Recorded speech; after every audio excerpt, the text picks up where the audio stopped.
네, 이어서 시작하겠습니다. 쉬는 시간에 저희 제 명함이 절찬리에 나갔어요. 두 분 정도 받아가셨는데, 그래서 필요하시면 언제든지 말씀하시고, 부적처럼 쓰시면은 잡기도 물리칠 수 있고, 합격도 하실 수 있는 그런 아이템이 되실 수 있을 겁니다. 그래서 저희는 조직행동 기초 파트 같이 봤고요. 앞선 시간에 이제 2부로 넘어가서 개인 차원의 연구에 대해서 같이 보겠습니다. 이제 개인 차원의 연구 안에는 이제 뭐 아까 제가 목차 설명드린 것처럼 이런 것들이 있고요.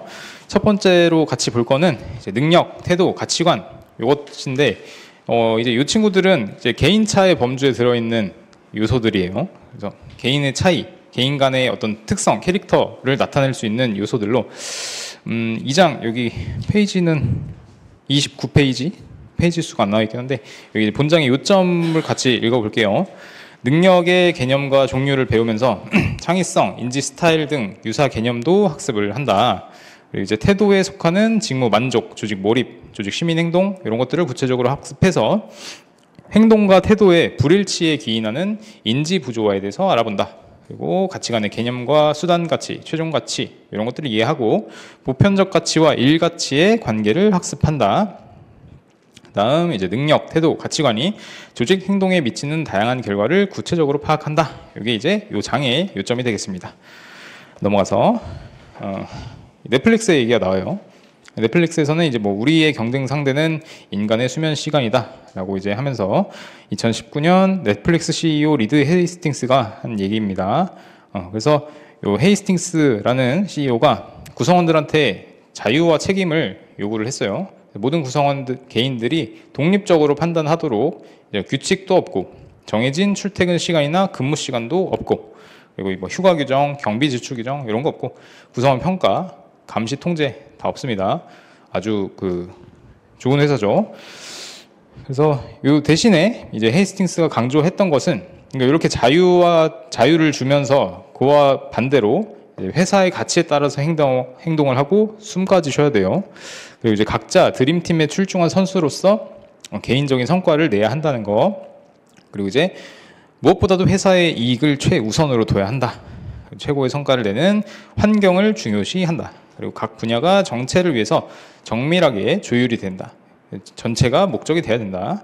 성과 향상을 위해서 상사와 수시로 대화를 해야 된다. 업계 최고의 대우를 제공한다. 이런 것들을 강조를 하면서 본인이 자유를 누리는 만큼 그만큼 책임을 질 수 있게끔 그런 것들을 강조를 했다. 이런 걸 보시면서 결국 이제 자유라는 것을 보장해 준다는 것은 개인의 어떤 특성, 성향 이런 것들을 존중해 준다는 의미가 되겠죠. 그래서 30페이지 보시면 사람의 모든 행동에는 원인이 있다고 했습니다. 그 원인은 이제 내적 요인이 될 수도 있고 개인의 외부적인 상황적 요인이 될 수도 있습니다. 그래서 이런 개인차, 인디비주얼 디퍼런스는 조직 행동의 원인이 될 수 있는 개인의 내적 요인들을 일컫는 말입니다. 외부적 환경 요인은 아니다. 내적 요인이다. 그래서 여기에는 뭐 능력, 태도, 가치관, 성격, 감정, 지각 이런 것들이 포함되고 개인의 행동 원인을 알면 이런 개인, 사람을 이해하는 데도 도움이 되고 이 사람이 바람직한 행동을 할 수 있게끔 그리고 바람직하지 않은 행동을 못하게끔 제어를 할 수 있는데 도움이 됩니다. 그래서 2장 그리고 3장에서는 이제 성격 뭐 이런 것들이 나오죠. 성격, 뭐 지각, 감정 이런 것들이 나오는데 2장과 3장에서 조직 구성원 개인 행동 원인이 될 수 있는 6가지 요인들에 대해서 살펴보게 될 것이에요. 그래서 2장에서는 능력, 태도, 가치관에 대해서 먼저 알아볼 거고 3장 넘어서 성격, 감정, 지각에 대해서 학습을 하겠습니다. 자, 그러면 능력부터 보겠습니다. PPT 다시 보시면 개인차는 이제 뭐 조직 행동 원인이 될 수 있는 개인의 내적 요인들 그리고 능력, 태도, 가치관, 성격 뭐 이런 것들 포함된다. 그래서 개인차를 이해하면 사람을 이해할 수 있고 바람직한 행동을 촉발하거나 바람직하지 못한 행동을 제어할 수 있다. 이렇게 정리를 해볼 수 있겠고요. 개인차 안에 속하는 첫 번째 능력부터 보시면 능력이란 어떤 일, 정신적인 일이나 뭐 육체적인 일 이런 것들을 할 수 있는 개인의 어떤 최대한의 한계치, 최대치라고 이제 표현을 할 수 있어요. 자, 최대한의 한계. 이거를 능력이라 표현할 수 있겠고요. 현재 그 인적 구성의 능력, 요 개개인들의 능력으로 조직의 전반적인 능력을 평가할 수 있습니다. 그래서 이런 능력, 어빌리티는 태어나면서부터 가지고 태어날 수도 있는 것이고, 그리고 살아가면서 후천적으로 배워나갈 수도 있는 점에서 그런 특징이 있어요. 그래서 교재에도 나오는데 이 성과는 능력과 태도의 함수라고 이제 표현을 했습니다. 그래서 성과를 창출하기 위해서는 개인의 그 능력이 베이스가 되고, 그리고 이제 개인이 이제 취하는 그런 태도들이 성과에 영향을 준다라는 점에서 이렇게 성과는 능력과 태도의 함수다라고 이제 표시를 할 수 있겠어요. 그래서 31페이지 교재 보시면 100m 달리기를 예로 들었습니다. 그래서 A라는 사람은 이제 온 힘을 다해서 전력 질주 100m를 뛰면 13초에 뛸 수 있는데 그 사람이 싫어하는 코치가 뛰라고 했더니 마음에 안 들어서 대충 뛰었어요. 그랬더니 15초가 걸리네요. 근데 이제 A의 능력은 13초에 뛰는 건지 15초에 뛰는 건지 봤을 때 능력은 아까 우리가 개념에서 최대한의 한계치, 최대치라고 표현을 했죠.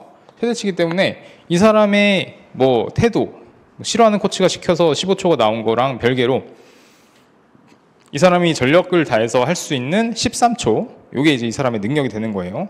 능력이 되는 것이고, 얼마나 열심히 뛰는 것을 결정하는 것이 바로 이제 태도가 되는 것입니다.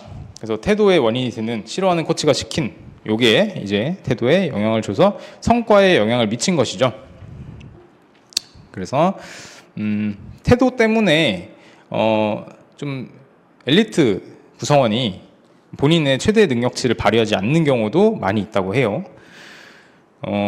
넘어가서 두 번째 단락에선 능력과 비슷한 개념으로 기술, 스킬이라는 단어가 나와요. 그래서 기술이란 특정한 일과 관련된 능력을 의미를 합니다. 그래서 예를 들면 피아노를 칠 수 있는 능력, 컴퓨터를 다룰 수 있는 능력, 선반을 만들 수 있는 능력 등 이런 것들은 이제 기술의 스킬에 해당한다라고 보았습니다. 근데 이제 능력이랑 기술은 대부분의 경우에서 뭐 특별히 구별하지 않고 섞어서 혼용해서 쓴다라고 보시면 되겠습니다. 그 다음에 이제 뭐 적성도 이제 능력이랑 비슷한 말로 소개가 됐는데요. 적성이란 구체적 과업을 학습하는 데 필요한 타고난 역량을 의미를 해요. 어떤 사람은 영어를 빨리 배우는데 수학 과목에서는 학습 속도가 매우 느리고 계산도 자주 틀리는 것을 볼 수 있다고 합니다. 손으로 장난감을 조립하고 뭔가 만드는 데 능숙하지만 세계사의 흐름을 파악하는 데 더디고 힘들어하는 사람도 쉽게 찾아볼 수 있다. 요런 사람들은 첫 번째 사례에서는 영어에 적성이 있는 것이고, 두 번째는 뭔가를 만들고 조립하는데 적성이 있는 사람이다. 이게 이제 타고난 그런 기질, 이런 것들을 의미를 하는 거죠.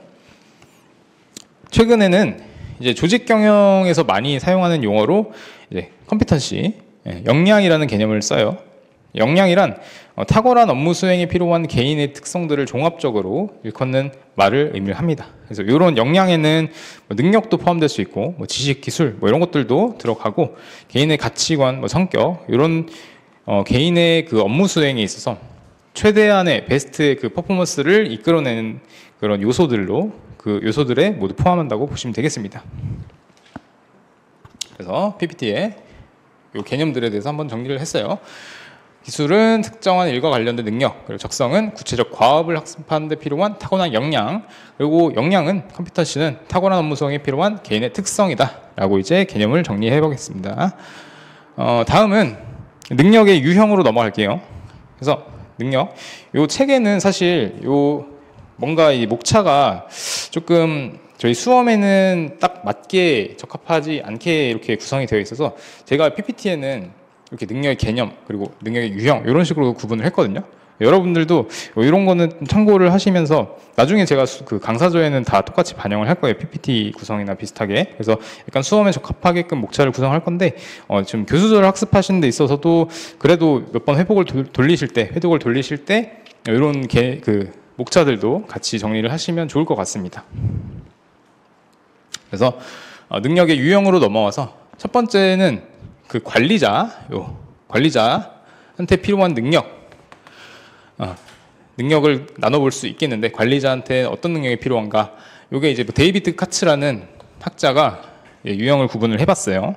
그래서 요 카츠라는 학자가 구분을 했던 그 관리자 내지는 경영자한테 필요한 세 가지 능력으로 개념화 능력, 컨셉추얼 어빌리티, 인간 능력, 휴먼 스킬, 전문적 능력, 오퍼레이셔널 스킬 뭐 이렇게 구분을 했는데 요 세 가지 능력들이 그 관리자들을 또 세 가지 계층으로 나눠볼 수 있어요. 최고 경영자, 최고. 그 다음에 뭐 중간 관리자, 하급 관리자 이렇게 나눈 그 계층마다 이 계층마다 또 더 필요한, 더 중점적으로 필요한 능력들이 이렇게 구분이 된다. 이런 거를 이제 도식으로 나타낸 게 저희 교재에도 나타나 있죠. 그래서 책으로 다시 돌아와서 32페이지 마지막 단락에는 뭐 이제 조직 경영과 관련해서 뭐 관리자 경영자들에게 요구하는 능력 또는 기술 유형을 전문적 인간관계 개념화 능력으로 나눌 수 있다. 그래서 여기서는 각각 개념과 뭐 조직 계층에 따른 각 기술 능력의 소요 정도에 대해서 살펴보려고 합니다. 이 세 가지 능력은 이제 조직 내에서 개인이 갖고 있는 위치, 지위, 뭐 이렇게 직급, 체계 뭐 이런 거에 따라서 관련이 되는데 어떤 계층에 있냐, 최고 경영자에 있냐, 중간 관리자에 있냐, 하급 관리자에 있느냐에 따라서 이렇게 필요한 스킬들이 나눠진다, 필요한 능력들이 나눠진다라고 봤습니다. 33페이지에 표 2-1 같이 보겠습니다. 개념화 능력은 무엇이냐 하면 조직에서 일어나는 여러 가지 구체적이고 복잡한 정보, 사건, 현상 이런 것들을 추상화해서 일정한 개념 틀에 따라 이해할 수 있는 능력을 의미를 합니다.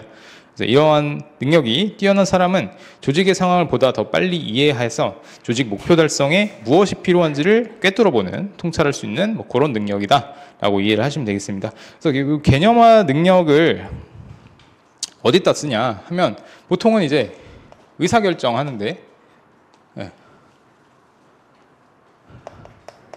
의사결정하는데 주로 쓰죠. 그래서 최고 경영자가 어떤 그 최적의 대안을 선택하는 것이 중요하기 때문에 개념화 능력을 탑재하고 있어야지 보다 나은 의사결정을 할 수 있겠다라고 이제 보았습니다.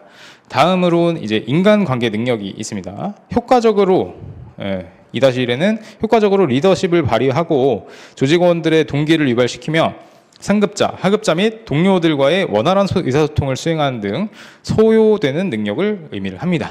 그래서 인간관계 능력은 보시면 최고 경영자한테도 많은 부분을 요구를 하고 있고요. 중간 관리자도 대부분의 영역을 차지하고 있어요. 하급 관리자 역시도 큰 비중을 차지하고 있죠. 이렇게 봤을 때는 모든 관리자들에게 공통적으로 요구되는 역량이다, 능력이다라고 보시면 되겠습니다. 그래서 이 휴먼 스킬은 의사소통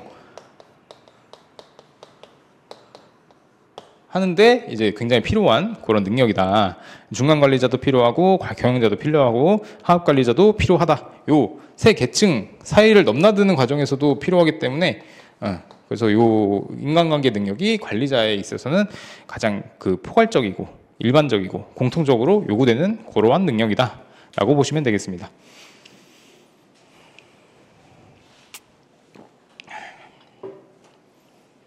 다음은 전문적 능력이 있는데요.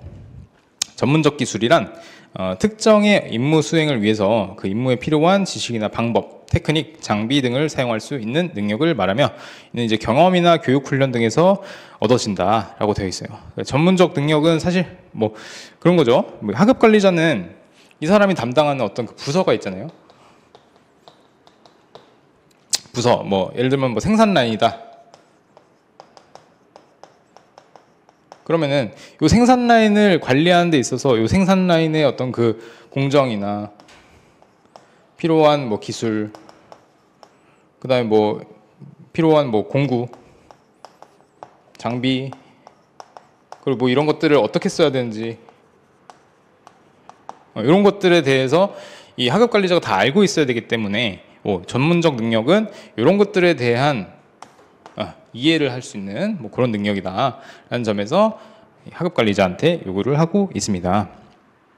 물론 이게 딱 이 사람한테만 요구되는 게 아니고 중간 관리자 그리고 최고 경영자한테도 일부 저희 책의 그림을 보시면 일부는 이 사람들한테도 욕을 하고 있어요. 왜냐면은 요 기업이 생산하는 요 제품이 어떻게 보면은 조직의 결과물이잖아요. 그래서 그 결과물이 잘 만들어지고 있는지, 그리고 이제 뭐 그런 과정적인 부분에서는 문제가 없는지 최고 경영자도 알고는 있어야 되기 때문에 이런 것들도 이분들에게 가장 중요하진 않지만 그래도 중요한 비중으로 차지하고 중요한 비중은 아니지만 그래도 일부 차지하고 있다는 점 알아두시면 되겠습니다. 그래서 33페이지 맨 밑에 문단 보시면 하급 관리자에게는 전문적 기술이 매우 중요하다. 왜냐하면 그녀는 작업장에서 조직원들에게 장비들을 다루는 법이나 제품을 효과적으로 만드는 방법 등을 알려주고 관리해야 하기 때문입니다. 이러한 하급 관리자에게 필수적인 전문적 기술은 최고 경영자에게는 상대적으로 덜 중요할 수 있어요. 근데 이제 경영자에게 보다 필요한 능력은 기계가 고장났을 때 이를 어떻게 고쳐야 하는지 전문적 능력보다는 조직 전체 목표에 따라서 전략적 의사결정을 할 때 소요되는 개념화 능력, conceptual ability다. 그리고 또한 인간관계 능력은 최고 경영자나 하급 관리자에게도 필요하지만 부하 직원들을 동기부 유발시키고 여러 부서를 조정해야 하는 중간 관리자에게도 가장 많이 요구되는 능력이다 라고 보시면 되겠습니다. 이렇게 이해하시고 정리하시고 넘어가도록 할게요.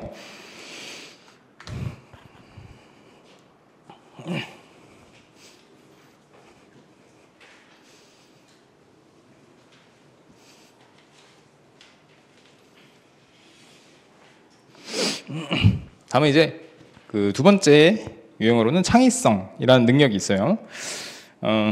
창의성이란 무엇이냐? 테레사 에머바일이라는 교수가 이제 주로 연구를 했었는데, 창의성이란 정보나 지식을 키워드죠. 독특한 방법으로 조합을 해서 참신하고 유용한 아이디어, 이런 것들을 산출해내는 능력을 의미를 합니다. 그래서 기존에 있는 정보나 지식들을 활용을 해가지고 조합을 다르게 하는 거죠. 레시피를 본인만의 약간 특별한 방법으로 조합을 해서 결과적으로 좀 신선하고 새로운, 그리고 더 쓸모 있는 그런 아이디어를 만들어낸다라고 이해하시면 되겠습니다. 그래서 창의성의 구성 요소를 에머바일이라는 학자가 나눠봤어요. 그래서 창의성은 전문성, 엑스퍼타이즈, 상상력, 그리고 내적 동기, 이렇게 구성이 된다라고 봤는데, 전문성은 이제 담당 직무 분야에 적합한 능력, 담당 직무 분야에 딱 맞는 핏한 그런 능력을 전문성이라고 표현을 했고요.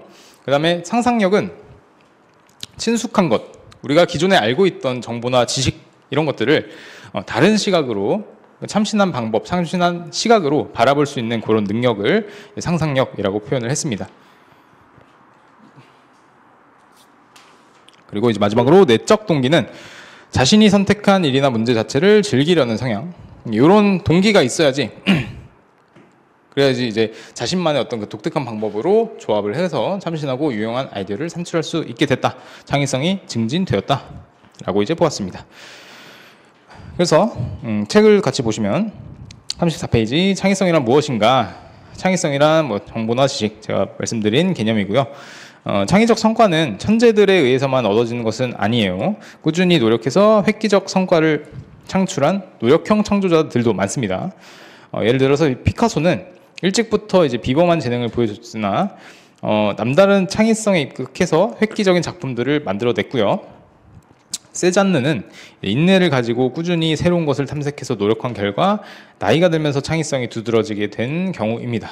그래서 표 2-2는 뭐 피카소형 기업가와 세잔느형 기업가 예시를 적어뒀고요. 참고적으로 읽어두시면 되겠고요.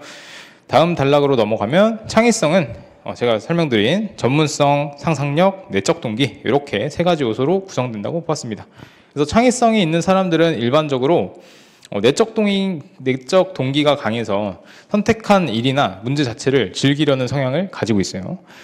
강한 내적 동기는 관심 분야에 있어서 이제 뭐 남다른 전문성을 쌓게 하고 뭐 이것이 상상력과 상호작용하면서 참신한 아이디어를 산출하게 된다는 것입니다.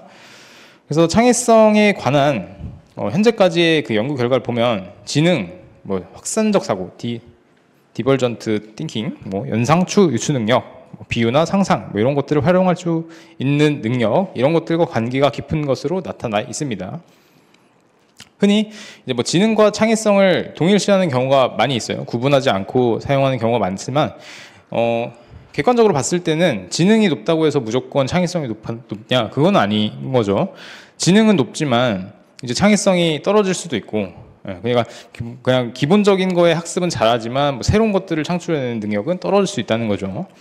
그래서 예컨대 뭐 지능은 주어진 문제에 대해서 해답을 찾는 데는 유효하지만 창의성은 문제를 새롭게 인식하고 참신하고 다양한 해답을 구하는 데 활용은 된다는 점에서 차이가 있다. 알아두시면 되겠고요. 창의적인 사람은 뭐 강한 자신감, 뭐 유연성, 도전 성향, 위험 감수 성향, 뛰어난 직관력, 지칠지 모르는 뭐 정력, 활력 뭐 이런 것들 개인적 특성을 보이는 것이 일반적입니다. 예를 들어서 뭐 피카소는 한 해에 200점이 넘는 작품을 그렸다는 건 뭐 거의 뭐 이틀에 하나꼴로 작품을 만들었다는 거죠. 체력이 굉장히 대단하다. 그리고 아인슈타인도 일생을 통해서 248권의 저서를 남길 정도로 열정적이었다. 책을 쓴 게 뭐 거의 아기 때부터 쓰지 않아도 이렇게 쓰기 어려울 텐데 이분은 248권이라는 책을 만들었어요. 체력이 정말 대단하신 거죠. 다음은 이제 창의성에 영향을 미치는 조직 요인들이 있어요. 창의성에 영향을 미치는 요인들로는 긍정적인 요인과 부정적인 요인으로 나눠볼 수 있겠는데요. 자, 긍정적인 요인으로는 이제 창의성을 발휘하도록 뭐 조직 분위기적으로 좀 독려를 한다거나 자유롭게 의견을 낼 수 있도록 그런 자유로운 분위기를 만들어 준다거나 창의성을 발휘할 수 있도록 자원을 좀 풍족하게 확보를 해 준다거나 그다음에 어떤 그 리더의 이 조직원들을 위한 좀 후원, 서포트를 해주는 그런 리더십, 그리고 원활한 의사소통 이런 것들이 창의성에 긍정적인 영향을 미치는 요인들이 되었고요. 그리고 이제 부정적인 요인을 끼치는 것들로, 부정적 영향을 끼치는 요인들로는 과중한 업무, 일이 너무 많아서 창의적인 생각을 할 여력이 없는 거죠. 그리고 이제 경직적인 분위기, 너무 딱딱하고 수직적이고 뭐 폐쇄적인 이런 분위기 안에서는 창의성이 발현되기 어려웠다고 합니다. 그리고 정답만 찾으려는 경우, 정답만 찾게 되다면 이제 뭐 다른 좀 새로운 신박한 해답을 찾기는 어려워지게 되는 거죠. 실패에 대한 두려움 때문에 새로운 것을 시도할 마음이 생기지 않는 것이고요. 그리고 지나치게 실용성, 가성비 이런 것만 추구하다 보면은 분업이 심화가 돼서 결국에는 뭐 분업화된 시스템만을 추구하게 되고 새로운 뭔가 방식이나 이런 걸 도입하기 어려워진다고 보았습니다. 그래서 교재 같이 보시면 35페이지 중간 부분에 이제 창의성에 영향을 미친 조직 요인들 하고 나와 있는데 같이 볼게요. 조직 내 구성원들의 창의성 발휘는 조직 상황과의 관계 속에서 이해되어야 합니다. 아무리 창의성이 뛰어난 구성원이라고 하더라도 조직 구조 자체가 경직되어 있고 맡고 있는 일이 지나치게 정형화되어 있으면 그러면 이제 딱딱한 구조에서는 창의성이 발휘되기 어려워진다고 합니다. 그래서 테레사 에머바일 이런 학자들은 조직 구성원들의 창의성 발휘에 긍정적 또는 부정적으로 영향을 미치는 요인들을 그림 2-2 다음 페이지에 나와요. 이렇게 제시를 했는데 35페이지부터 같이 보고 넘어갈게요. 그림은. 그다음에 35페이지 보면은 조직의 정책 결정자들은 다음에 4가지 조치를 취함으로써 구성원들의 창의성 발휘를 독려할 수 있었습니다. 첫째, 새로운 아이디어를 내고 위험을 감수할 수 있는 제도적 장치를 마련할 것. 둘째, 새로운 아이디어에 대한 공정하고 지원적인 평가가 이루어지도록 할 것. 셋째, 창의성 발휘에 대해서 보너스 형태의 보상을 제공하고 인정해 줄 것. 그리고 넷째, 조직 내 아이디어 공유가 가능하도록 참여적이고 협력적인 조직 운영 방식을 택할 것.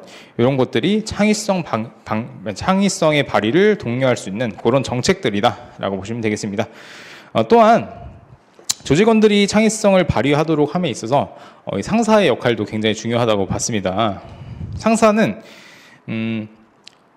이제 그냥 단순히 그냥 일방적으로 지시만 한다던가 그런 태도를 취하거나 지나치게 그 조직 구성원들을 통제하려는 그런 성향을 가지는 상사라면 팀원들은 굉장히 창의성을 발휘하기 위축되고 어려워지는 그런 상황이 펼쳐지겠죠. 그래서 상사가 창의성을 발휘하려는 직원에 대해서 후원적인 태도를, 리더십을 보여주면서 좀 더 오픈된 관계, 열린 관계를 유지할 필요가 있다라고 보았습니다. 한편 창의성은 작업 집단, 동료들 간의 적극적 교류적 과정을 통해서 발현되기도 합니다. 동료들끼리 새로운 아이디어를 서로 창안을 해서 실천하는 문화가 조성될 때 창의성 발휘 기회는 많아진다고 보았습니다. 이러한 문화를 창출하는 데 있어서 상사의 리더십 못지않게 구성원들의 배경, 경험, 지식, 능력, 차원도 이런 차원에서 다양성도 매우 중요하다. 개개인들이 갖는 그런 다양성, 양상, 특성 이런 것들이 창의성을 발현하는 데 있어서도 굉장히 중요한 영향을 미쳤다. 그 밖에도 뭐 자율적 분위기, 풍부한 자원, 지금 뭐 도전성, 창의 이런 것들이 창의성을 발휘하는 데 있어서 긍정적인 영향을 미치고 있다고 나타냈습니다. 그렇지만 이제 뭐 과중한 업무라든지 경직된 조직 분위기, 관료적 조직 문화 이런 것들은 창의성 발휘에 부정적인 영향을 미쳤습니다. 다음에 이제 뭐 개인의 창의성 저해 요인들이 있는데요. 개인의 창의성을 저해하는 요인들을 알고 있으면 창의성 발휘에 도움이 된다고 해요. 이런 것들을 안 하면 되니까. 근데 이제 뭐 상황에 따라서 개인의 잠재적 창의성이 전부 다 발휘될 수 없도록 하는 종류는 다르겠지만 일반적으로 나타내는 것들이 이제 표 2-3에 나와 있어요. 그래서 아까 제가 설명드린 것처럼 뭐 정답만 찾으려는 경우, 항상 논리적이고 노력하는 자세, 그리고 규범이나 규율에 맞는 해결책을 찾으려 함, 지나치게 실용성을 추구함, 애매하고 모호한 상황을 회피하려는 자세, 실패하는 것을 두려워하고 일에 뭐 그닥 재미를 붙이지 못하는 매너리즘에 빠지거나 자신의 전문성 밖의 문제에 대해서 관심이 없다. 바보처럼 보이는 걸 싫어해서 뚱딴지 같은 소리를 하기를 꺼리는 뭐 그런 성향. 그리고 내가 창의성이 없다고 믿어서 뭔가 새로운 의견이나 뭐 브레인스토밍을 하는 과정조차도 참여하지 않으려고 하는 것들이 바로 이제 개인의 창의성을 저해하는 그런 요인이라고 보았습니다. 그래서 처음에는 이제 창의성이 높은 사람도 경직된 조직이나 관료적 조직 문화를 가진 조직에 들어가서 오래 근무하다 보면은 창의성을 잃게 되는 경우가 많다고 해요. 입사 초기에는 창의적인 아이디어를 의욕적으로 많이 내보지만 금방 이제 아이디어를 받아주지도 않고, 그리고 이제 뭐 실행된 적도 없고, 그리고 쓸데없는 얘기 하지 마라 이렇게 이제 대응을 할 수도 있기 때문에 그런 상황을 직면하고 나면 새로운 이제 뭔가 아이디어가 생겼다고 해도 그거를 이제 입 밖으로 내뱉기가 이런 것들이 이제 어렵게 되는 거죠. 그래서 이런 문화들이 조직에 정착이 되게 되면 결과적으로는 이제 창의성 자체가, 개인의 창의성을 발현하는 과정 자체가 쇠퇴하는 그런 결과를 가져오게 된다. 그래서 창의력 발휘와 성장에 있어서 창의성 지원의 조직 문화가 얼마나 중요한지 의미를 한다. 이렇게 보시면 되겠습니다. 그래서 아까 보지 않은 36페이지 그림 2-2 보시면 영향을 미치는 요인 해가지고 창의성 발휘란을 독려하는 그런 정책들, 조직 차원의 독려, 상사의 독려, 작업 집단 차원의 그 서포트 이런 것들이 있고요. 그리고 자유로운 분위기, 그 다음에 풍부한 자원, 그 다음에 뭐 도전적인 직무나 과중한 업무 이런 것들은 이제 뭐 도전적 직무는 그래도 새롭게 챌린지를 할 수 있다는 측면에서는 창의성을 발현하기 좋겠지만 과중한 업무는 아까 말씀드린 것처럼 시간적인 여유가 없기 때문에 창의성을 발현하기 어려워진다.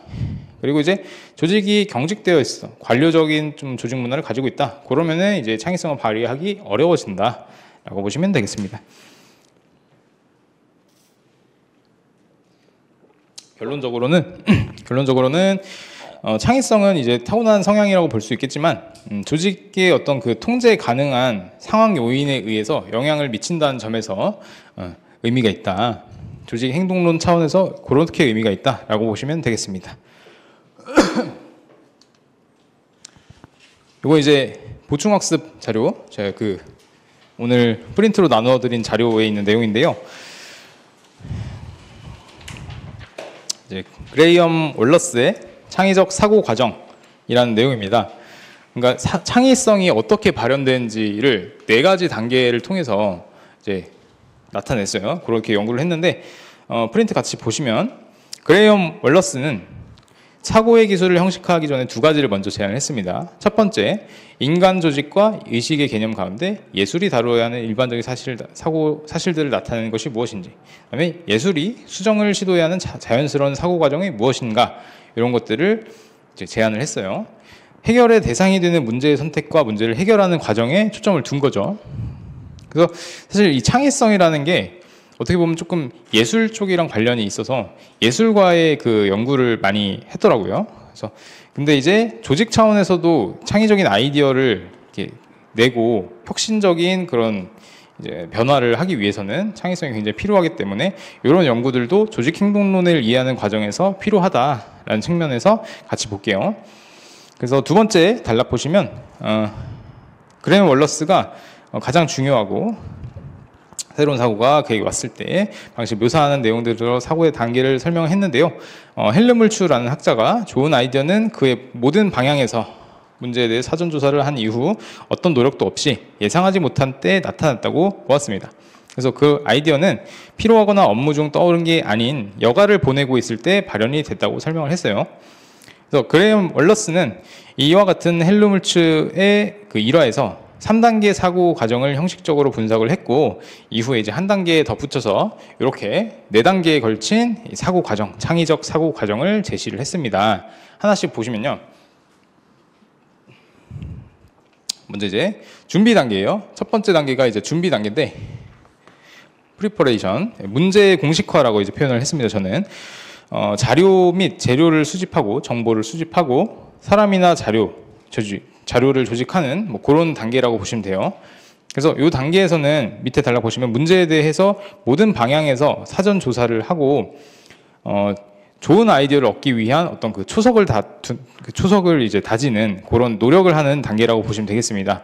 그래서 힘들고 의식적이고 체계적이고 결실 없는 문제에 대해서 많은 분석이 부화 이전 준비 단계에서 선행이 되어야 된다. 그런 단계라고 보시면 되고요.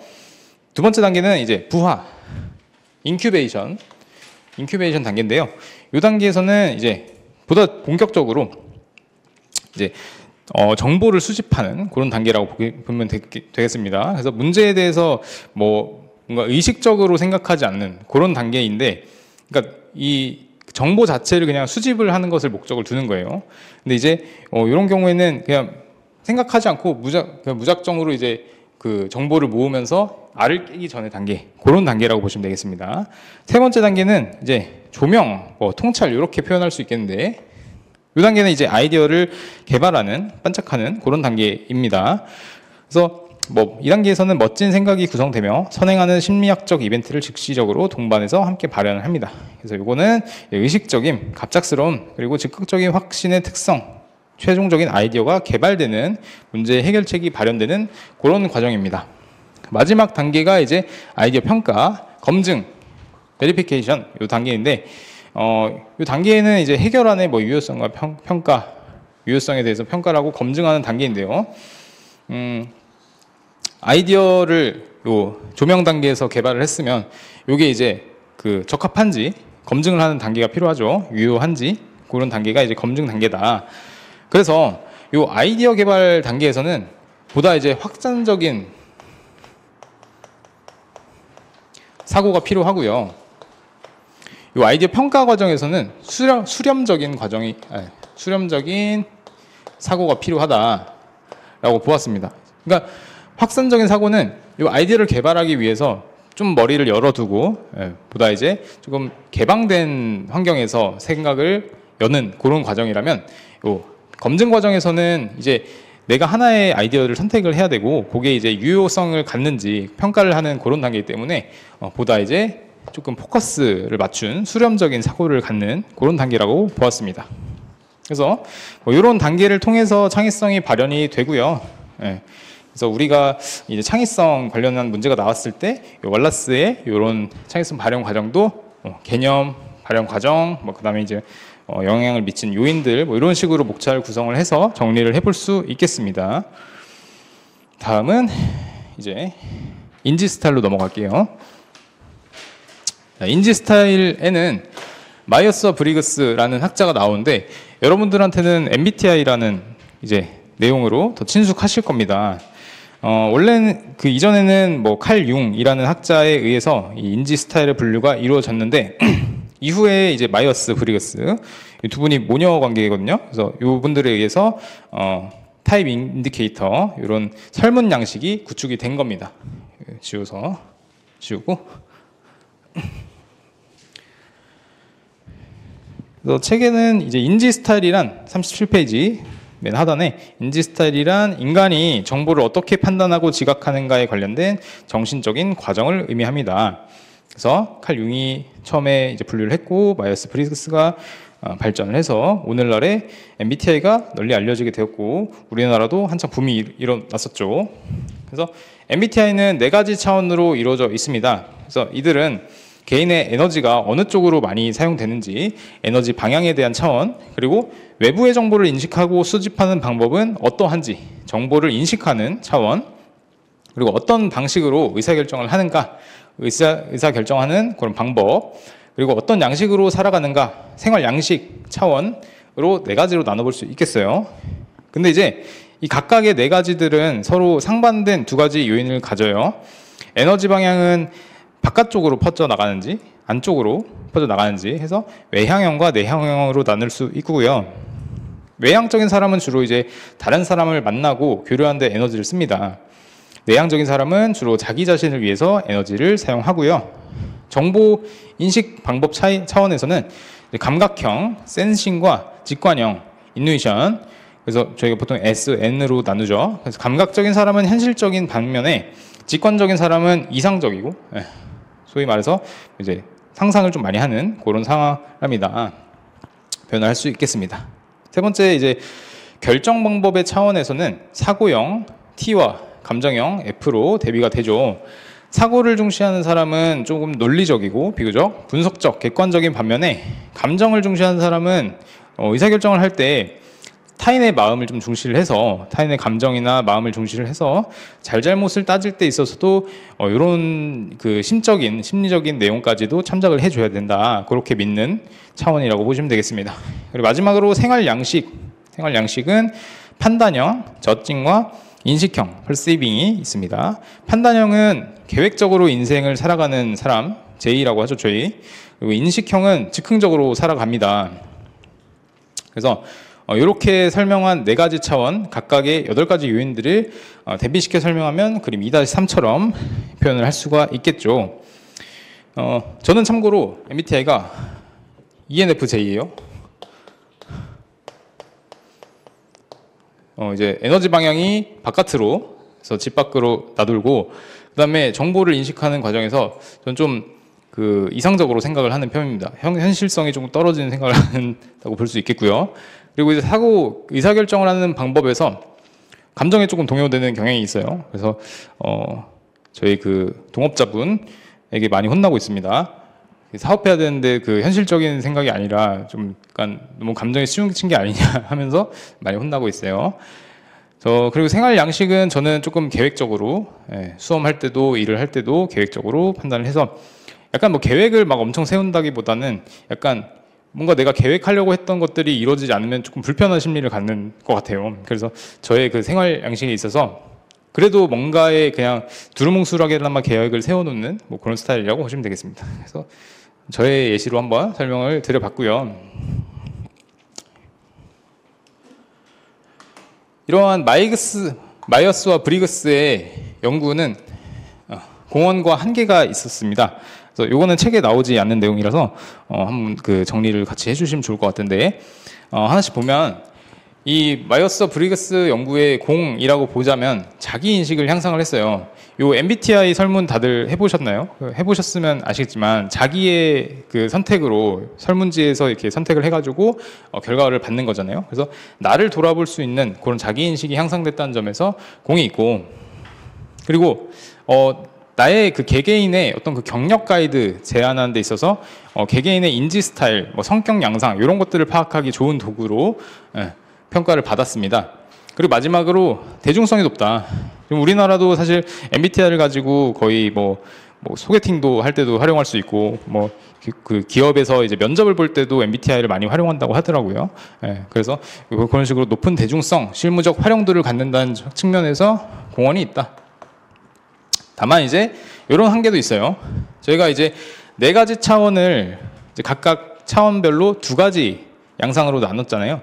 그래서 양자택일적 한계가 있는 거예요. 이 말은 무슨 뜻이냐면 하면, 예를 들어서 저는 ENFJ라서 에너지 방향이 E로 나왔어요. 근데 저는 퍼센트로 보면은 52%, 48% 이렇게 나오거든요. 그래서 저는 저 내면 속에는 집돌이 성향도 조금은 있는 거예요. 그런데 그럼에도 저는 E라고 표현이 됨으로써 둘 중에 하나를 선택해야 되는 그런 양자택일적 한계가 나타났다는 점. 그리고 이제 직무 성과와의 유의미한 상관관계는 적다. 그러니까 이제 이 MBTI를 통해서 이 사람의 인지 스타일이나 이런 성격 유형 같은 거는 판단을 했는데, 이게 과연 그 이 사람이 수행하는 직무 그리고 그것을 통해서 발생하는 직무 성과와 어떤 그 상관관계가 있었는지, 그런 상관관계에서는 적다는 그런 연구가 나왔습니다.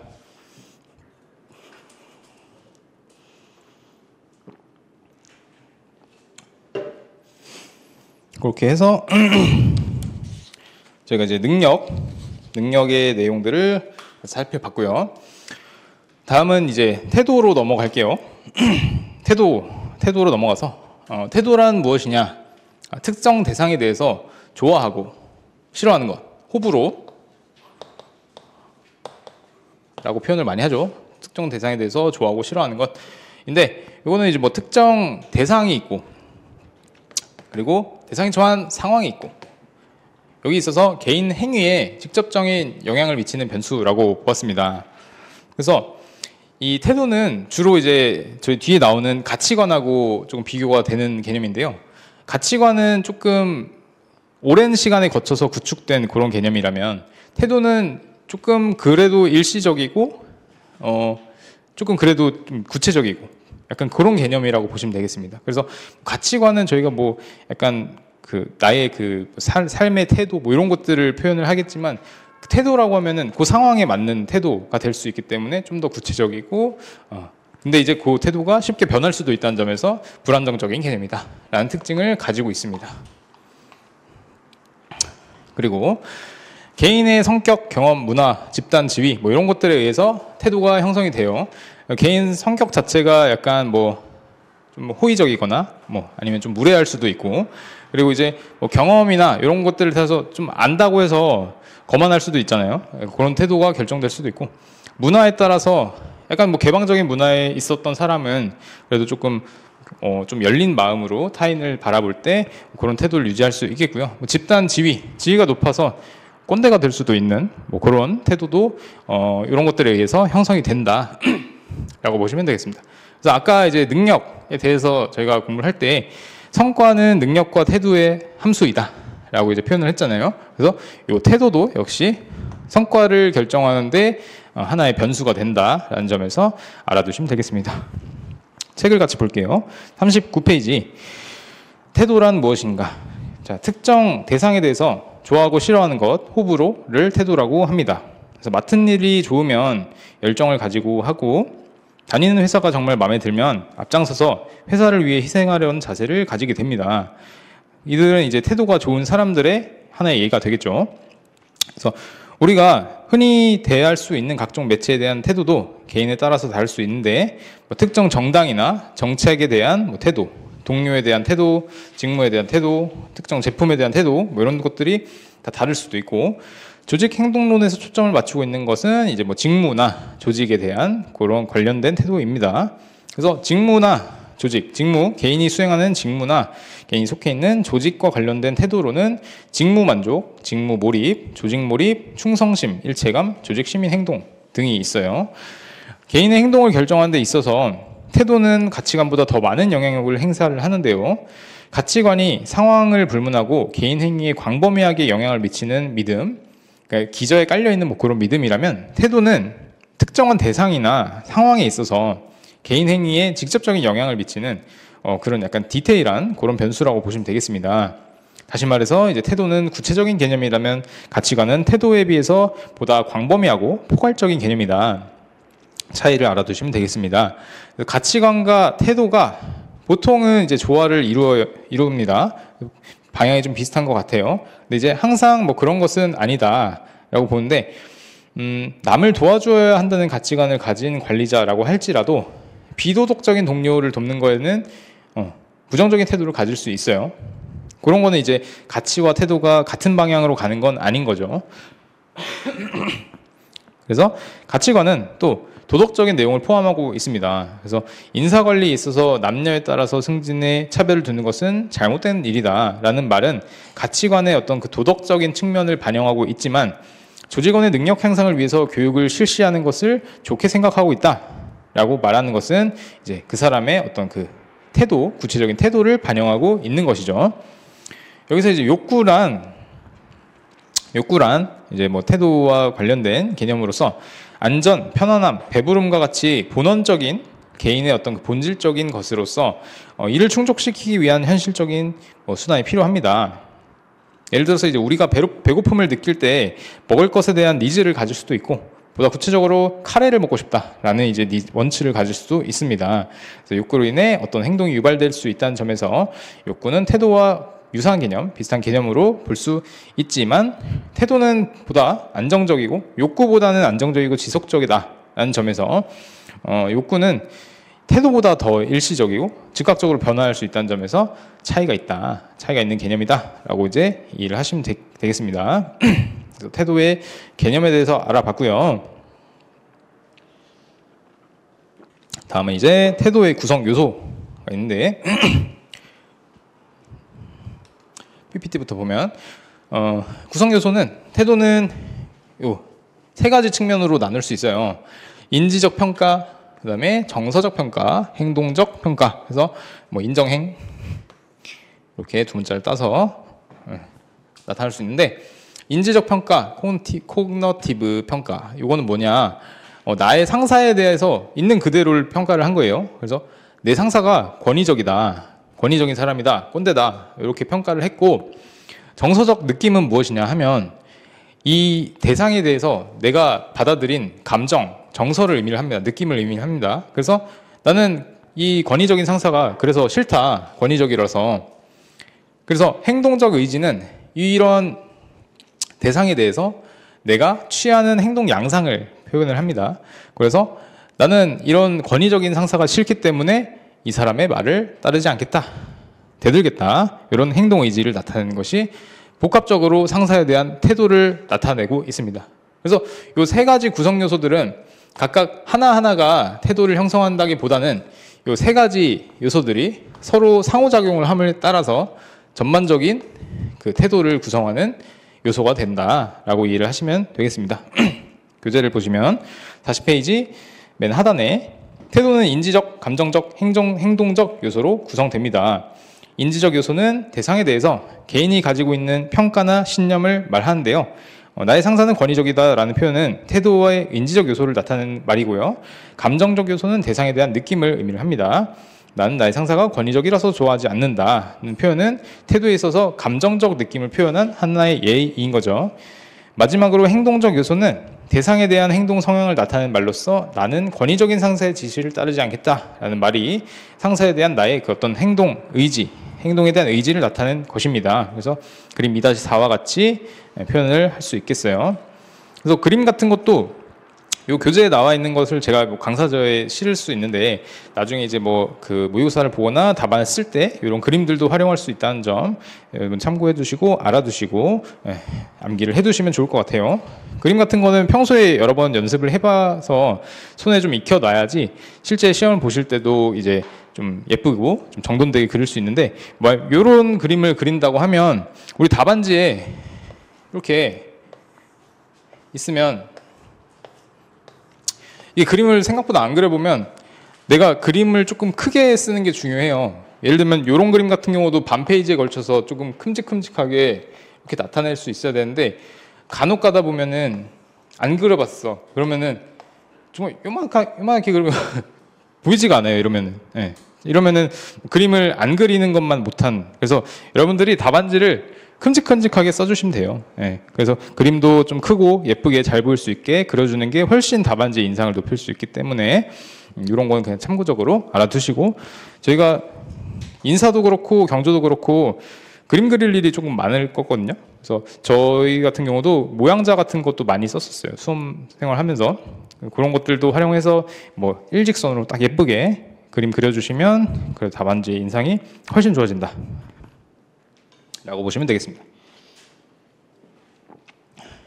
그래서 넘어가서 41쪽의 두 번째 단락 보시면 그림 2-4는 상사에 대한 인지적, 감정적, 행동적 태도 요인을 서로 밀접한 관련 속에 복합적으로 상호작용하면서 행동에 영향을 미친다는 걸 보여줍니다. 즉 인지적 평가, 감정적 느낌, 행동 의지 등 이런 태도 요인들이 꼭 순서대로 나타나는 것이 아닌 거예요. 여기 예에서는 내 상사가 권위적이고 그래서 상사가 싫고 그렇기 때문에 난 상사의 말을 따르지 않겠다. 어떻게 보면 이게 순서가 있는 것 같이 보이지만 사실상 어떤 것이 먼저 발현될 수 있는지 모르는 거죠. 내가 상사 말 먼저 안 들을 수도 있는 거고 그리고 이제 상사가 먼저 싫을 수도 있는 거예요. 근데 이제 찾다 보니까 상사가 권위적이다. 이렇게 평가를 할 수도 있는 거라서 이 순서는 정해진 게 아니다. 그래서 원래 예전에 태도에 대한 초기 연구에서는 이 세 요인들이 느낌, 인지, 느낌, 행동, 그러니까 인정행, 요 순서대로 발현이 된다. 그래서 행동에 영향을 미치는 것이다. 라고 이제 주장을 했는데 이후의 연구에서는 행동의지가 실제 행동의 어떤 그 필수적인 선행 조건이 아니다라는 사실을 밝혀냈습니다. 그래서 태도의 이 세 요인들이 상황에 따라서 복합적으로 서로 상호작용을 하면서 개인의 행동에 구체적인 영향을 미칠 수 있다라고 보았습니다. 넘어가서 42페이지 인지 부조화로 넘어갈게요.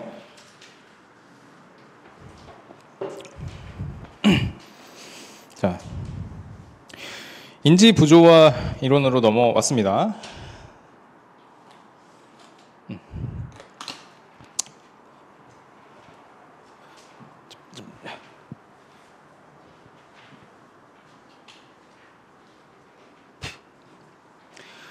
인지부조화 이론이란 이제 레온 페스팅거라는 학자가 대표적인데요. 인지부조화는 이제 두 개의 태도 간 또는 태도와 행동 간의 불일치로 인해서 같은 이런 것들로 인해서 태도와 행동이 달라. 그렇기 때문에 어떤 그 불편한 느낌을 받는 것을 인지부조화라고 합니다. 이거를 이제 인지부조화 라고 이제 표현을 해요. 그래서 개인은 이러한 그 심리적인 불균형을 극복하기 위해서 인지 부조화를 감소시키려는 노력을 합니다. 그래서 이렇게 인지 부조화를 감소시키려는 노력에 영향을 미치는 요인으로는 세 가지가 있는데 상황의 중요성, 그리고 개인이 믿는 상황 변화에 대한 영향력, 그리고 부조화에 수반된 비용 이렇게 있습니다. 다시 말해서 인지부조화를 감소시키려는 그 필요성을 느끼는 것이 이 상황이 나에게 있어서 중요한 상황이다 라고 하면은 이 인지부조화를 줄이기 위해서 노력을 할 거고요. 그리고 이제 내가 믿는 이 상황 변화에 대한 영향력이 좀 크다 라고 보면은 역시 감소를 하기 위해서 노력을 할 겁니다. 그리고 이제 부조화에 수반되는 비용, 나에게 미친 어떤 그 손해 이런 것들이 크다고 느껴지면 당연히 인지부조화를 감소시키려고 하겠죠. 교재를 같이 보겠습니다. 다시 2페이지.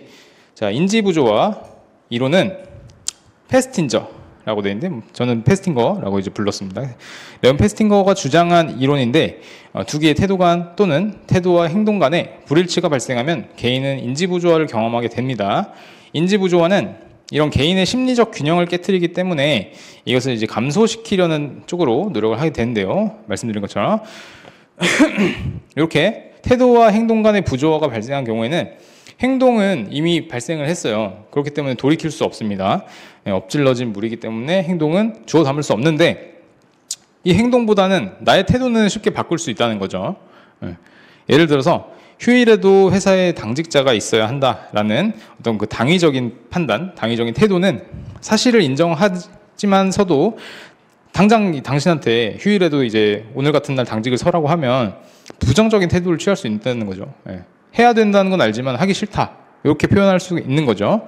또한 이제 뭐 절약하는 생활을 하자. 이런 태도를 외치면서도, 구호를 외치면서도 회사 기물, 용지, A4 용지나 뭐 펜, 이런 거는 뭐 아끼지 않고 마구마구 사용하는 뭐 이런 좀 부조화된 행동, 불일치하는 행동, 이런 것들도 인지부조화의 한 예가 될 수 있습니다.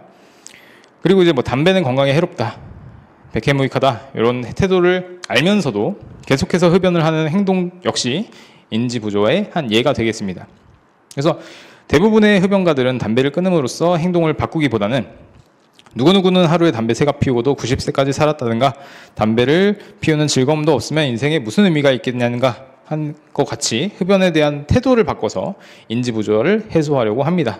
그래서 이거는 태도와 행동 간의 부조화가 발생한 경우 태도를 바꿔서 합리화하려는 경우에 해당한다라고 보시면 되겠습니다. 다음 단락에 인간이 인지 부조화를 감소시키고자 하는 욕망의 크기는 다음 3가지 요인에 의해서 결정이 되는데요.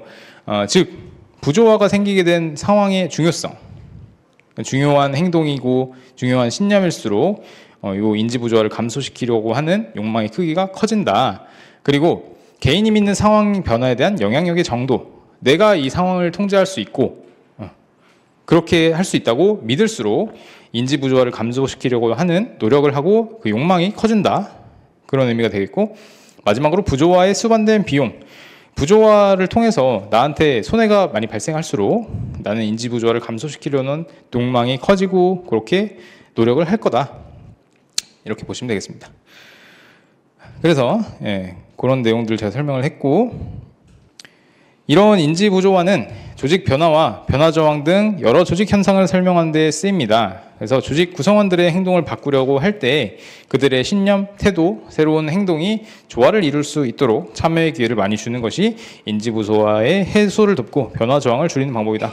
다시 말해서 이게 조직 변화 파트가 뒤에 나와요. 조직 차원에서 조직 변화 파트가 나오는데, 조직 변화를 이끌기 위해서는 먼저 이제 조직 구성원들의 태도 변화부터 선행이 되어야 한다는 거죠. 그래야지 이제 조직 구성원들 차원에서 따라오는 거고, 그렇게 해서 이제 조직 변화를 이룩 할 수 있다는 점에서 조직 구성원이 느끼는, 조직 구성원이 처음에 갖고 있던 태도, 이것을 이제 먼저 바꿀 수 있도록 참여하는 기회를 주고, 그런 인지 부조화를 줄이는 과정을 통해서 조직 변화를 이룩할 수 있다라는 측면에서 이제 인지 부조화가 매우 중요하다라는 점을 보고 직무 만족 파트로 넘어가겠습니다. 자, 직무 만족은 먼저 PPT부터 볼게요. 아이고. 자, 직무 만족이란 개인이 직무나 직무 경험에 대한 어떤 그 평가나 결과라고, 직무나 직무 경험에 대한 평가의 결과로 얻게 되는 즐겁고 긍정적인 감정 사태를 의미합니다. 그래서 그러니까 내가 맡은 일 자체에 대한 어떤 그 호의적인 태도를 의미를 하는 거예요. 태도 변수라는 거죠. 그래서 조직의 다양한 성과 요인인 그 중에서 대표적인 조직 효과성을 예측하고 측정하는데 아주 효과적인 변수다라는 점에서 직무 만족도 굉장히 중요합니다. 교재 넘어가 보시면 43페이지에 직무 만족이 왜 중요한가 나와 있어요. 자, 직장인들은 깨어있는 시간 대부분을 직장에서 또는 직장을 위해서 보내고 있습니다. 그러므로 직장에서 자신이 맡은 직무에 만족하지 못하면 인생이 불행해지게 된다고 해요. 그러니까 직무 만족이 굉장히 중요하다는 거죠. 행복한 삶을 영위하는 것이 인간이 갖는 기본적인 권리이기 때문에 조직은 구성원들의 직무 만족에 관심을 기울여 줘야 합니다. 또한 직무에 대한 불만족은 각종 병의 원천이 되는 스트레스를 유발하게 되기 때문에 적절한 관리가 그리고 적시의 관리를 해주어야 한다는 거죠. 직무 만족은 개인의 가정 생활에도 영향을 미쳐요. 그래서 우리가 일을 통해서 얻게 된 불만족이 집으로 끌고 가게 돼서 이제 가정에 어떤 그 안 좋은 영향을 미칠 수 있다는 점, 가정 생활에도 영향을 미치고 있고 여기서 예로 나와 있죠. 직장 상사와의 불화로 불만을 느껴서 퇴근 후 뭐 집사람, 안사람한테 이제 뭐 화를 낸다거나 불만을 표출하거나 그렇게 영향을 미칠 수도 있습니다. 아울러 직무 만족은 조직의 성과도 깊이 관련이 된다고 합니다. 직무 만족은 이직률과 결근율을 낮추고 근로 의욕을 고취하여 조직 성과에 영향을 미치게 되는데요. 그 외에도 직무 만족은 조직 시민 행동, 넘어가서 일탈 행동, 고객 만족, 노조 활동 등에도 영향을 미치고 있습니다. 또한 직무에 만족한 구성원은 외부인들에게 자식의 조직에 대해서 좋게 또는 뭐 불만족한 구성원은 나쁘게 말함으로써 조직의 어떤 그 평판, 조직의 평가를 형성하는 태도를 영향을 미칠 수 있다는 점입니다. 그래서 직무 만족이란 무엇이냐? 직무 만족은 아까 설명드린 것처럼 개인이 직무나 직무 경험에 대한 평가의 결과로 얻게 되는 즐겁고 긍정적인 감정 상태를 의미를 해요. 그래서 우리는 인생에 있어서 만족하거나 불만족하거나 다니는 조직에 대해서 만족하거나 불만족하거나를 느낄 수 있다는 거죠. 직무 만족은 개인이 수행하는 직무에 대해서 느끼는 만족도에 초점을 둔 것입니다. 그래서 조직에서 인간의 문제보다 진지하게 관심을 가졌던 것이 1960년대부터 직무 만족에 대한 연구가 많이 이루어졌어요. 그 결과 직무 만족은 단일적인 차원이 아니라 1차원적인 개념이 아니라 다차원적인 개념이며 조직의 다양한 성과 요인들과 관련이 된다는 사실을 밝혀냈습니다. 예컨대 예를 들어 일은 싫어, 잡은 싫지만 동료나 상사에 대해서는 만족하는 경우가 많이 있어요. 그리고 이제 뭐 자기가 받는 급여, 임금에 대해서는 만족하지 않지만 하는 일이 재밌고 좋아서 열심히 일을 하는 사람들도 많이 있습니다. 개인이 조직에서 느낄 수 있는 이런 만족도의 차원들을 뭐 5가지로 요약을 해볼 수 있어요. PPT로 보시면 일 자체, 그리고 받는 임금, 급여, 그다음 승진, 동료, 마지막으로 상사, 이렇게 5가지 차원으로 나눠볼 수 있겠는데요. 이 5가지 차원들은 일 자체는 어떻게 보면은 직무의 그 내재적인 요인이라고 볼 수 있겠고요. 나머지 급여, 뭐 승진 기회, 동료, 상사 이런 것들은 직무 외재적인 요인이라고 볼 수 있겠습니다. 그래서 이런 5가지 유발 요인들이 과연 직무 만족, 종합적인 직무 만족에 어떤 상관관계를 미쳤느냐에 대한 연구가 이렇게 그래프로 나와 있어요. 만약에 이제 직무 만족이 나오면 이런 그래프도 그려볼 수 있겠죠. 그래서 뭐 수치까지는 뭐 정확히 기억할 필요는 없겠지만 그래도 이런 그림 모양이 이런 식으로 나온다는 거 보시면서 이 중에서 가장 높은 상관관계를 가진 거는 직무 자체가 된 것이에요. 내가 이제 회사에 다니는 데 있어서 종합적인 만족을 유발한 것이 일 자체가 가지는 것이 가장 컸다. 그리고 그 다음이 상사와의 관계, 그 다음에 이제 동료와의 관계, 그 다음에 뭐 승진 기회가 나한테 열려 있느냐, 그리고 급여가 이제 나에게 만족감을 주는 게 뭐 얼마느냐, 뭐 그런 것들이 나타나는데 여기서 주목할 점은 우리가 생각보다 이제 회사를 다니는 이유가 누구에게는 생계를 유지하기 위해서, 돈을 많이 벌기 위해서 다니는 경우가 있잖아요. 근데 이제 급여가 주는 종합적인 만족도와의 상관관계는 생각보다 많이 낮았다. 그 이유에 대해서는 우리가 시간이 경과함에 따라서 처음에는 높은 급여가 강한 만족도를 주었어요. 근데 이 만족이 그렇게 오래 가지 않는 거죠. 지속성이 떨어지는 거죠. 지속성이 금방 떨어지고 그러다 보니까 이 사람의 어떤 그 동기 유발이 좀 약해지는 거예요. 그러면은 회사 입장에서는 이 사람의 동기 유발을 계속 신경을 쓸 수밖에 없고 다시 동기를 조금 끌어올리기 위해서 임금을 더 올려주게 되는 거예요. 임금 인상이 한 번 있어요, 여기서. 그렇게 되면은 만족도가 그때 다시 일시적으로 올라갈 수 있겠죠? 근데 이것도 그리 오래 가지 않는 거예요. 이런 식으로 동기 유발, 그 만족이 계속 떨어지고 하다 보니까 시간이 갈수록 이 사람에 대해서 계속 급여도 올려주지만 오래 가지 않고 이런 양상이 나타나는 연구 결과가 있었어요.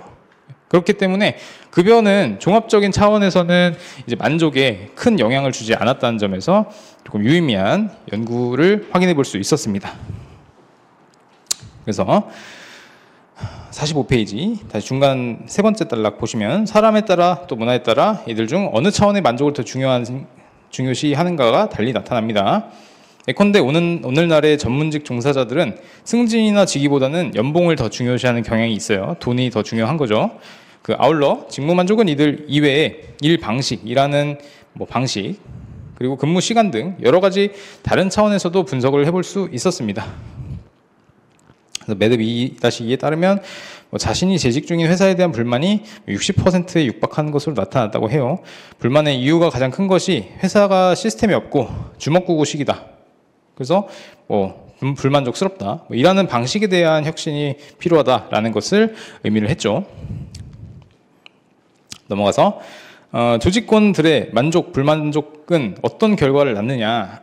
조직에서 직무 만족은 앞서 말씀드린 것처럼 뭐 다양한 결과 변수를 나타내고 있습니다.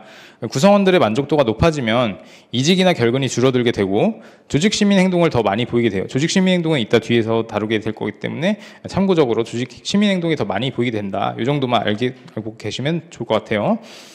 자, 만족도와 성과나 뭐 생산성의 관계는 오랜 시간 동안 학자들 사이에서 이제 논란이 되어 왔어요. 과거에는 만족한 사람들이 일을 더 열심히 하는 게 아니라 오히려 성과가 높은 사람들이 그에 대해서 적절한 보상을 받게 될 때 만족도가 높아진다고 믿었습니다. 다시 말해서 인과관계에 있어서 만족이 성과를 높이는 게 아니라 높은 성과가 만족을 이끌어낸다. 그런 결론을 내렸다는 거죠. 하지만 이제 보다 최근의 연구 결과에 따르면 만족도가 높은 조직 구성원들의 성과가 낮은 구성원들에 비해서 높게 나왔다. 그런 연구 결과가 나왔습니다. 그래서 직무 만족이 성과에 영향을 미칠 수 있는 그런 인과관계를 나타낸 연구 결과다. 그래서 요게 PPT로 다시 정리를 해봤는데, 그래서 이것도 한번 여러분들이 목차를 주의 깊게 보시면 처음에는 이제 직무 만족의 개념에 대해서 저는 서술을 했죠.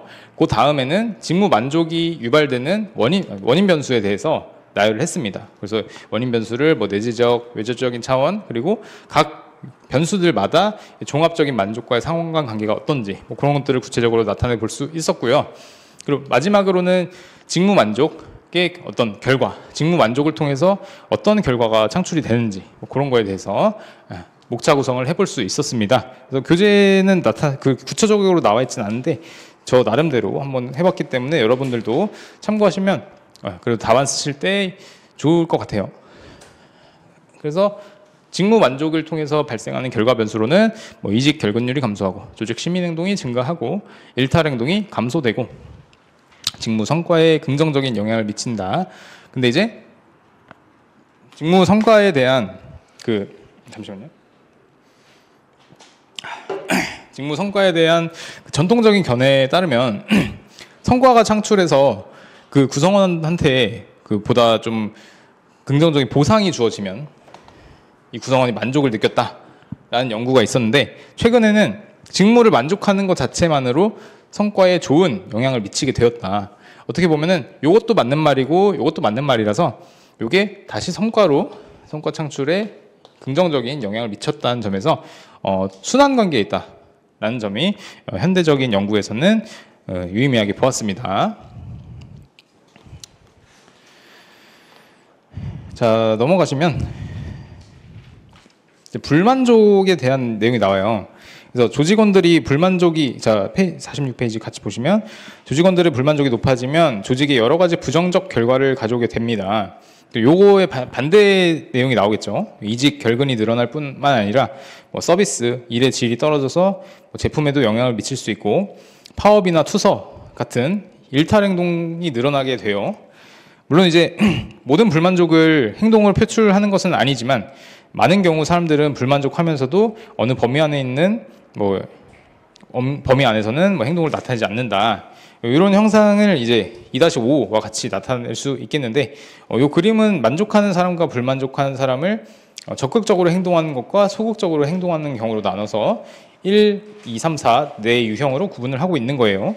그래서 이 중에는 적극적으로 불만족한 사람들은 이제 노조를 결성해서 파업을 한다거나 투서를 하고 머리띠를 묶고 조끼를 입고 그렇게 이제 쟁의행위를 하시는 분들 그렇게 하는 것을 이제 적극적으로 불만족을 표출하는 사람들이라고 볼 수 있겠죠. 그래서 조직 경영자 입장에서는 우선 이제 적극적으로 불만을 표출하는 사람들부터 관리에 초점을 맞추는 게 일반적이고 시급하다고 봤어요. 근데 이제 적극적으로 만족을 이끌어내려는 그런 노력도 게을리하지 말아야 된다라는 점 중요했습니다. 그래서 요거에 대해서는 유사한 그런 연구가 있어요. 알버트 허시만이라는 학자가 직무 불만에 대한 어떤 그 결과 행동을 유형화하였는데 요분의 저서는 이제 이탈, 주장, 충성 요거 세 가지 요소에 대해서 다뤘는데 이게 이제 로빈스 교수 책에 이런 식으로 표현을 했어요. 직무 불만 관련해서 결과 행동에 대한 차원을 능동적이고 수동적 그리고 건설적이고 파괴적인 차원으로 두 가지 차원으로 이렇게 구분을 한 거죠. 그래서 첫 번째 것부터 보면 자, 능동적으로 행동하고 파괴적으로 행동하는 이탈이 있는 겁니다. 이탈은 이제 퇴사를 하는 거죠. 새로운 이제 뭐 지위를 찾거나 새로운 회사를 찾아서 사임을 하는 뭐 그런 행동 양식이라고 볼 수 있고요. 주장 같은 경우는 자, 능동적으로 행동하면서 건설적으로 행동을 해요. 그렇기 때문에 조직에게 내가 가지고 있는 이 불만 관련해서 상사나 뭐 노조 뭐 이런 집단에게 문제 제기를 하고 그리고 이제 항의를 하는 그런 행동이라고 보시면 되겠습니다. 그리고 이제 방관 같은 경우는 어떻게 보면 파괴적이고 수동적인 행동이라고 볼 수 있겠어요. 수동적이다 하면은 한 발짝 물러서서 아무 행동도 하지 않는 것이 되겠죠.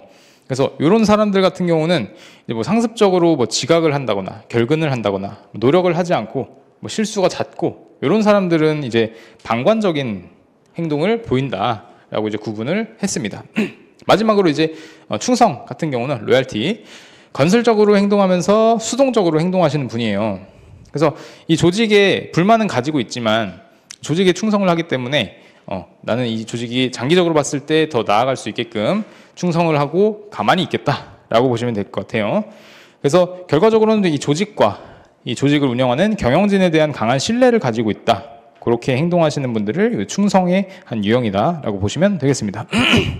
그리고 46페이지 이제 하단에 돈을 많이 주면 조직원들의 만족도가 높아지는가? 제가 아까 설명했던 그 그래프의 내용을 책에 나타내고 있는데요. 같이 읽어보면 일반적으로 급여 수준이 높으면 만족도도 그만큼 높아진다고 알려져 있습니다.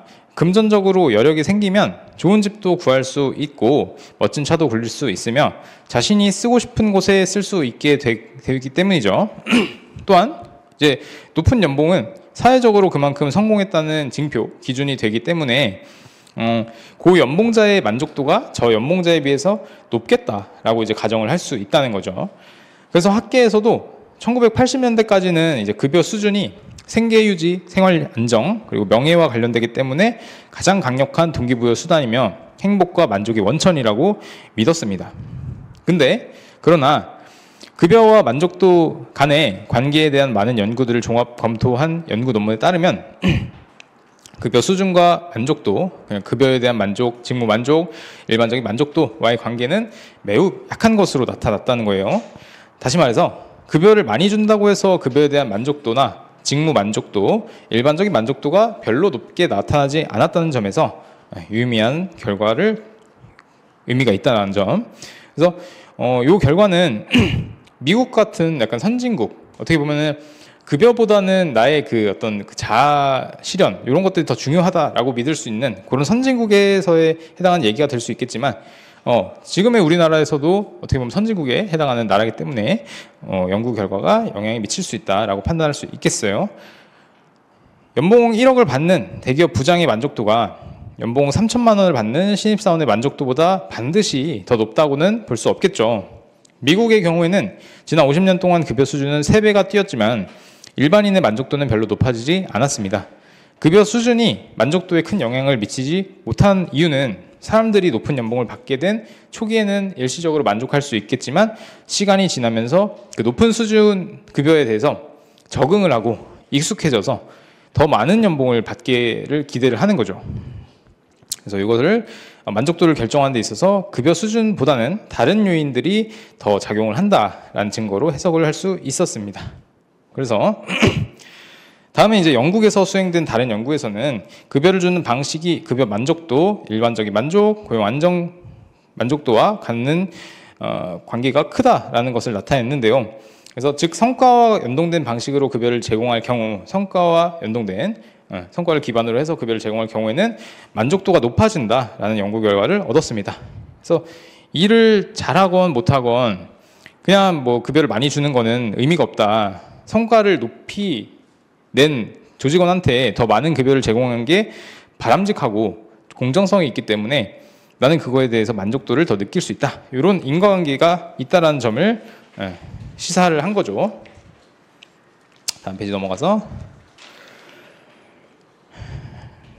그래서 기업은 성과랑 관계없이 고정적으로 지급되는 기본급을 높이는 것보다는 성과에 따라서 달라지는 뭐 프로핏 쉐어링, 보너스, 인센티브 이런 방식으로 급여를 제공하는 것이 근로자의 어떤 그 직무 만족도를 높이는 측면에서는 더 바람직하다고 볼 수 있겠습니다. 특히 이제 성과 연동급여가 고용 안정 만족도에도 긍정적인 영향을 미친다라고 본 연구 결과는 그런 급여 구조 아래에서 구성원들을 해고하는 가능성이 더 낮다고 느끼게 된다는 점을 시사를 했습니다. 그래서 여기까지만 하고 저희가 한 10분 정도 쉬었다가 나머지 이제 조직 몰입과 조직 시민행동, 가치관 이렇게 나누고 이제 마무리를 하도록 하겠습니다. 10분 쉬었다가 가겠습니다.